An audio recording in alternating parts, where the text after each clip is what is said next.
বাংলাদেশের টি-20 বিশ্বকাপ নিয়ে নতুন জটিলতা। গ্রুপ বদল করে ভারত গিয়ে ম্যাচ খেলতে আপত্তি আয়ারল্যান্ডের, নিজেদের সিদ্ধান্তে অনড় বিসিবি।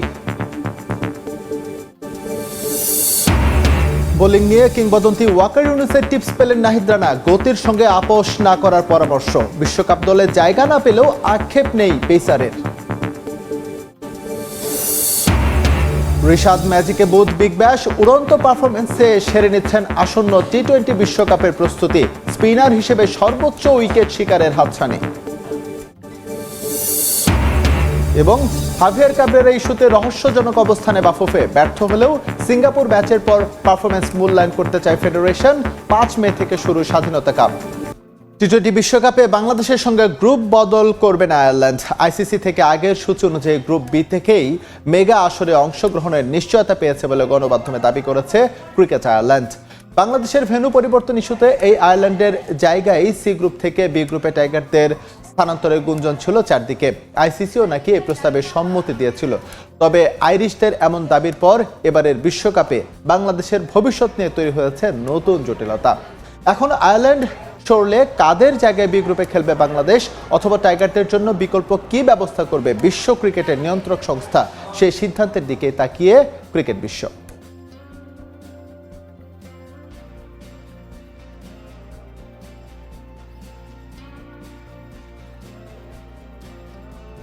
এদিকে আয়ারল্যান্ডের এই ঘোষণার আগে টি-20 বিশ্বকাপে বাংলাদেশের সমস্যা সমাধানে আইসিসির প্রতিনিধিদের সঙ্গে রুদ্ধতার বৈঠকেও ভারত না যাওয়ার সিদ্ধান্তে অনড় অবস্থানে বিসিবি।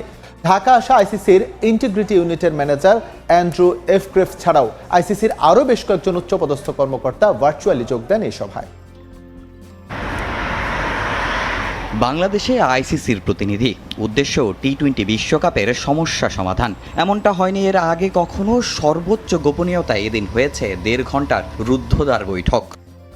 সভাপতি আমিনুল ইসলাম বুলবুলের সঙ্গে 2 সহসভাপতি সাখাওয়াত হোসেন ও ফারুক আহমেদ। বিসিবির পক্ষ থেকে ক্রিকঅপস নাজমুল আবেদিন ফাহিম সহ ছিলেন প্রধান নির্বাহী নিজামুদ্দিন সুজনও। ক্রীড়া মন্ত্রণালয়ের প্রতিনিধি ও সরকারের উচ্চপদস্থ কর্মকর্তা সহ বাংলাদেশের পক্ষ থেকে ছিলেন মোট 9 জন।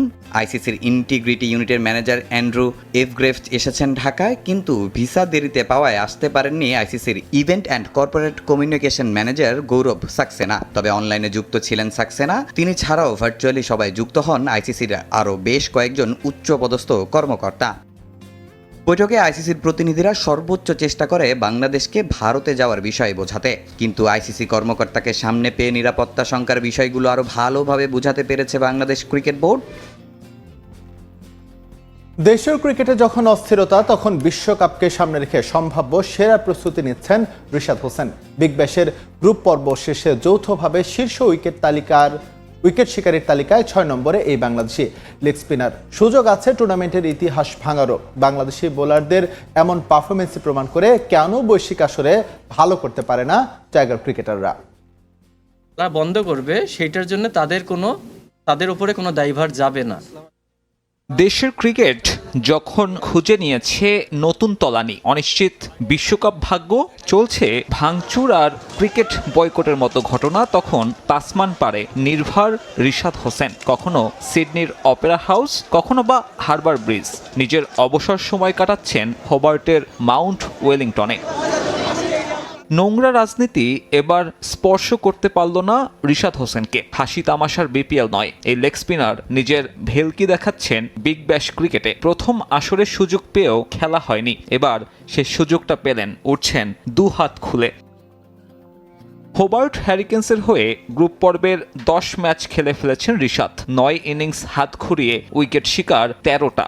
শীর্ষ উইকেট শিকারীর তালিকায় যৌথভাবে 6 নম্বরে। তবে স্পিনারদের মধ্যে চলতি মৌসুমে তার চেয়ে বেশি উইকেট নেই অন্য কারো দখলে।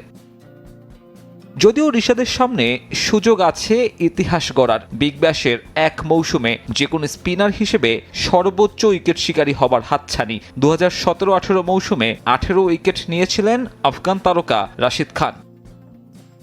বিগ ব্যাশের ইতিহাসে ওই একবার ছাড়া আর কখনোই টুর্নামেন্টের গোল্ডেন আর্ম পুরস্কার ওঠেনি স্পিনারদের হাতে। প্রথম কোয়ালিফায়ার জিতলে টুর্নামেন্টে আর 2 ম্যাচ পাবেন রিশাদ। কোয়ালিফায়ার হেরে চ্যালেঞ্জার জিতলে ফাইনাল সহ সুযোগ মিলবে 3 ম্যাচে, যেখানে এই লেগের দরকার মাত্র 6 উইকেট। এবার যুব বিশ্বকাপ প্রসঙ্গ। নিজেদের প্রথম ম্যাচে ভারতকে হারানোর চমৎকার সুযোগ পেয়েও ব্যর্থ বাংলাদেশ। টিম ইন্ডিয়ার কাছে বৃষ্টি আইনে লাল সবুজরা হেরে গেছে 18 রানে। বুলাওয়েতে টসের সময় তৈরি হয় দু দলের নো হ্যান্ডশেক বিতর্ক, যদিও সেটা নিয়ে মাথা না ঘামিয়ে ব্যাটিংয়ে পূর্ণ মনোযোগ দেয় ভারত। ওপেনিং জুটিতে ব্যর্থতার পরিচয় দেন অধিনায়ক আয়ুষ মাত্রে। দলীয় 12 রানে ভারতের ব্যাক টু ব্যাক 2 উইকেট তুলে নেয় বাংলাদেশ। 4 নম্বরে ব্যর্থ হয়েছে বিহান মালহোত্রাও। 53 রানে ভারত 3 উইকেট হারালেও ওপেনিংয়ের অপর প্রান্তে অনন্য ছিলেন বৈভব সূর্যবংশী। অভিজ্ঞান কুন্ডুর সঙ্গে জুটি করে সামাল দেন দলের বিপর্যয়। আউট হওয়ার আগে তিনি খেলেন 72 রানের ইনিংস। আর অভিজ্ঞান কুন্ডুর ব্যাট থেকে আসে 80 রান। 48 ওভার 4 বলে সবকটি উইকেট হারিয়ে স্কোরবোর্ডে 238 রান জমা করে ভারত। জবাব দিতে নেমে ভালো হয়নি বাংলাদেশের উদ্বোধনী জুটি। দলীয় 6 রানে আউট হন জাওয়াদ আবরার। রিফাতকে সঙ্গে নিয়ে জুটি গড়েন আজিজুল হাকিম। 37 রান করে আউট হন রিফাত বেগ। তবে অন্য প্রান্তে বেশ সাবলীল ছিলেন আজিজুল হাকিম। 17 ওভার 2 বলের সময় বাংলাদেশের স্কোর ছিল 2 উইকেটে 90 রান। এরপর বৃষ্টি নামলে ম্যাচের দৈর্ঘ্য ছোট করে আনা হয়। 29 ওভারে টার্গেট দেওয়া হয় 166 রানের। এরপর দ্রুত গতিতে রান তুলতে গিয়ে 146 রানে গুটিয়ে যায় বাংলাদেশ। বৃষ্টি আইনে 18 রানের। জাতীয় দলে হাভিয়ার ক্যাব্রেরার পারফরমেন্স মূল্যায়ন করতে মার্চে সিঙ্গাপুর ম্যাচ পর্যন্ত অপেক্ষা করতে বললেন জাতীয় দল ব্যবস্থাপনা কমিটির ভাইস চেয়ারম্যান ইমরুল হাসান। এদিকে এএফসি এশিয়ান কাপ বাছাই ম্যাচ সামনে রেখে 20 মার্চ থেকে শুরু হবে জাতীয় দলের ক্যাম্প। আর সিঙ্গাপুর ম্যাচের আগে সিলেটে একটি প্রস্তুতি ম্যাচ আয়োজনের পরিকল্পনা করছে বাফুফে, যেখানে সম্ভাব্য প্রতিপক্ষ কম্বোডিয়া ও তিমুর লেস্তে। ইপিএলে শিরোপা জয়ের পথে বড় এক লাফ দেওয়ার সুযোগ হাতছাড়া করল আর্সেনাল। সহজ প্রতিপক্ষ নটিংহ্যাম ফরেস্টের বিপক্ষে পয়েন্ট হারিয়েছে গানার্স। প্রতিপক্ষের মাঠে ম্যাচের শুরু থেকে আধিপত্য দেখায় টেবিল টপার আর্সেনাল, চালায় একের পর এক আক্রমণ। তাদের সামনে কোনো পাত্তাই পায়নি নটিংহ্যাম। তবে দুর্দান্ত ছিলেন গোলরক্ষক। একাধিক সুযোগ তৈরি করেও জালের দেখা পায়নি মিকেল আর্তেতা শিষ্যরা। পরে গোল শূন্যতেই শেষ হয় ম্যাচ। পয়েন্ট হারালেও টেবিলের শীর্ষে আছে আর্সেনাল। 22 ম্যাচে 15 জয়ে তাদের পয়েন্ট এখন 50। আর্সেনালের চেয়ে 7 পয়েন্টে পিছিয়ে ম্যানচেস্টার সিটি। এদিকে রোমাঞ্চকর ম্যানচেস্টার ডার্বিতে সিটিকে হারিয়ে বছরের প্রথম জয় তুলে নিয়েছে ম্যানচেস্টার ইউনাইটেড। অন্তর্বর্তীকালীন কোচের অধীনে ম্যান সিটিকে 2-0 গোলে হারিয়েছে রেড ডেভিলস। নতুন বছরের প্রথম ম্যানচেস্টার ডার্বি জিতে নিল ইউনাইটেড। ওল্ড ট্র্যাফোর্ডে একচ্ছত্র আধিপত্য বিস্তার করে খেলে ম্যানচেস্টার ইউনাইটেড। ম্যাচের শুরু থেকে আক্রমণ করেও প্রথমার্ধে লিড নিতে পারেনি দলটা। বিরতির পর মাঠে নেমে 65 মিনিটে ব্রায়ান ওবেমারের গোলে এগিয়ে যায় রেড ডেভিলস। 76 মিনিটে আরেক গোল খেয়ে বসে সিটি। ডেনিশ ডিফেন্ডার প্যাট্রিক জর্গুর গোলে 2-0 বছরের প্রথম ডার্বি জিতে নেয় ম্যানচেস্টার ইউনাইটেড।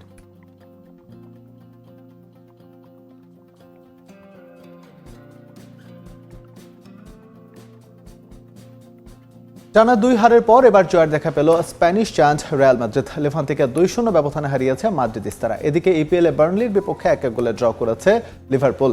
বাজে সময় কাটিয়ে উঠতে নতুন কোচের অধীনে ঘুরে দাঁড়ানোর লক্ষ্য নিয়ে মাঠে নামে রিয়াল মাদ্রিদ। যদিও পিছিয়ে থাকা লেভান্তের বিপক্ষে প্রথমার্ধে লিড নিতে ব্যর্থ হয় লস ব্ল্যাঙ্কোস।